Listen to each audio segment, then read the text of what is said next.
शालू और प्रीति एक घर की दो बहुएं थी। बड़ी शालू नौकरी करती तो छोटी प्रीति घर संभालती। दोनों के दो दो बच्चे और सास ससुर। अरे प्रीति बेटा, तेरी बुआ सास कुछ दिनों के लिए रहने आने वाली है। कहाँ इंतजाम करना है रुकने का? अच्छा माँ, कब आ रही है वो? मैं बच्चों के कमरे में इंतजाम कर दूंगी।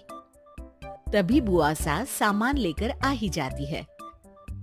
अरे जीजी, आप तो परसों आने वाली थी, हम अभी आपकी ही बातें कर रहे थे। हाँ हाँ, सुना मैंने।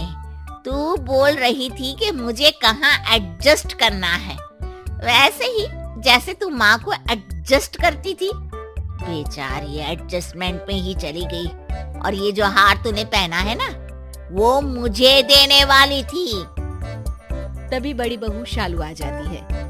नमस्ते बुआ जी, ये हार तो माँ जी को दादी सा ने ये बोलकर अपने अंतिम समय में दे दिया था कि भगवान तेरे जैसी बहू सबको दे। वो बहुत खुश रहती थी माँ जी के पास। बुआ सास बात बदलती हुए कहती है, हाँ हाँ, जा चाय लेकर आ। कोई ये तो नहीं कह रहा कि बुआ जी थक गई होंगी, चाय पी लो। छोटी बहू चाय बनाने के लिए किचन में जाती है, जिसके पीछे बड़ी भी चली जाती है। और मेरी प्यारी बहना कब आई? नहीं बात करूंगी भैया मैं। अरे बहन, तू नाराज हो जाती है तो मेरा तो दिल ही नहीं लगता कहीं। मैं सबको बोल देता हूँ, जब तक मेरी बहन है सबसे पहले उसकी बात सुनी जाएगी। उसका काम पहले होगा, बाद में किसी का। समझ गए सब? बुआ सास खुश हो जाती है। फिर सभी खाने के टेबल पर आ जाते हैं। छोटी बहू नाश्ता बनाती है और बड़ी सबको खिलाती है। बुआ सब देख रही होती है। नाश्ते के बाद, अच्छा माँ जी, मैं ऑफिस जा रही हूँ, शाम को मिलती हूँ। छोटी बहू किचन में लग जाती है, बच्चों का टिफिन बनाती है, दोपहर को उन्हें पढ़ाती है, सबको खाना बनाकर खिलाती है और फिर शाम को चाय में सास और बुआ सास के पास बैठ जाती है। अरे छोटी बहू, मानना पड़ेगा तुझे, बड़ी ही फुर्ती से घर का सारा काम करती है। अपने बच्चों के साथ साथ बड़ी के बच्चों को भी संभालना आसान नहीं है। शुक्रिया बुआ, लेकिन हर किसी के साथ मिलकर काम का तो पता ही नहीं चलता। सबके साथ?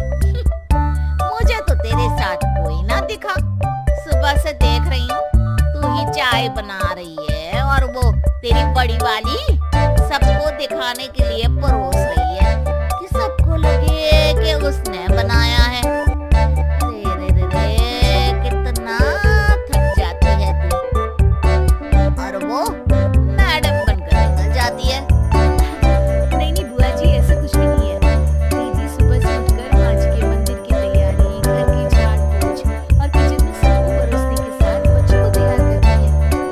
हाँ, पर तू तो पूरा किचन देखती है ना, वो क्या पागल बना रही है वो तुझे? नहीं नहीं नहीं, इतना ही नहीं, शाम को घर आते वक्त वो ताजी सब्जियां भी लेकर आती है, क्योंकि पतियों को आने में देर हो जाती है। फिर ऑफिस में भी तो सारा दिन काम करती है, रात के खाने में फिर किचन में लग जाती है। वो ना हो तो मैं कुछ ना कर पाऊं। ये बोलकर छोटी वहां से चली जाती है। फिर बड़ी शाम को ऑफिस से आती है। अरे प्रीति, ये सब्जी ले ले और पैकेट में तेरे फेवरेट सिंगर की सीडी है, वो भी निकाल लेना, मैं चेंज करके आ रही हूँ। फिर बुआ की तरफ देखकर कहती है, कैसी है बुआ जी? अच्छी हूँ, मुझे क्या होना है?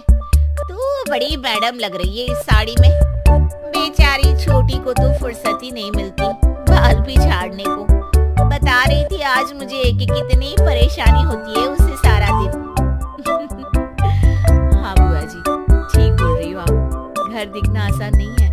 4 बच्चों को संभालना, उनको पढ़ाना लिखाना, इतने लोगों की फरमाइश में हर किसी के लिए अलग अलग व्यंजन बनाना, सब करती है मेरी प्रीति।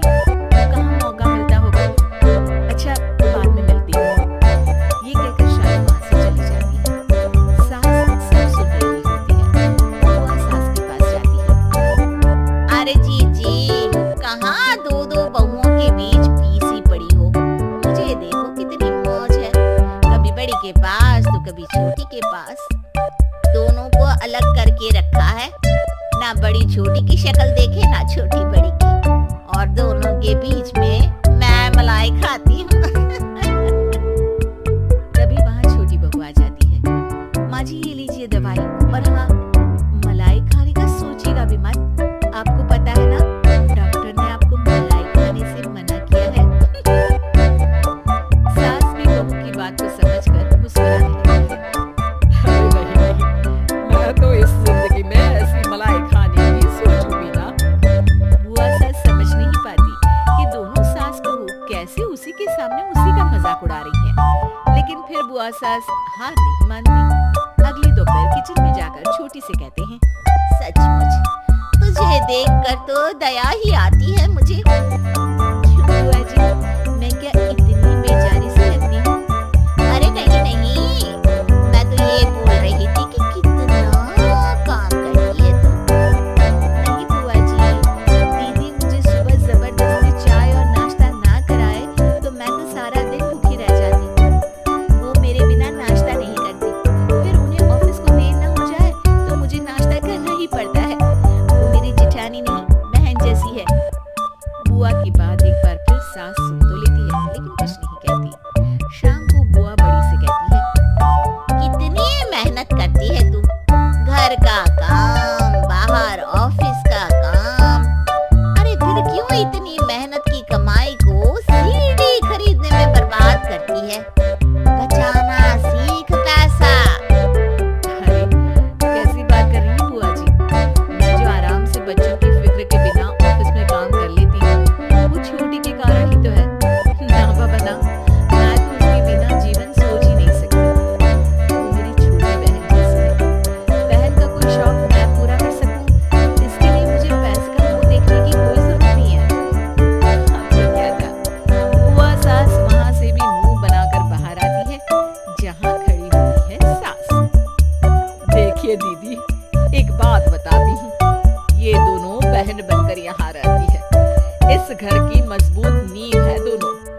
बहुत लोगों ने कोशिश करी, लेकिन मेरे ही किसी अच्छे जन्म के कर्म होंगे कि कोई इन्हें भड़का नहीं पाया। तो ये घर आप रहने ही दीजिएगा।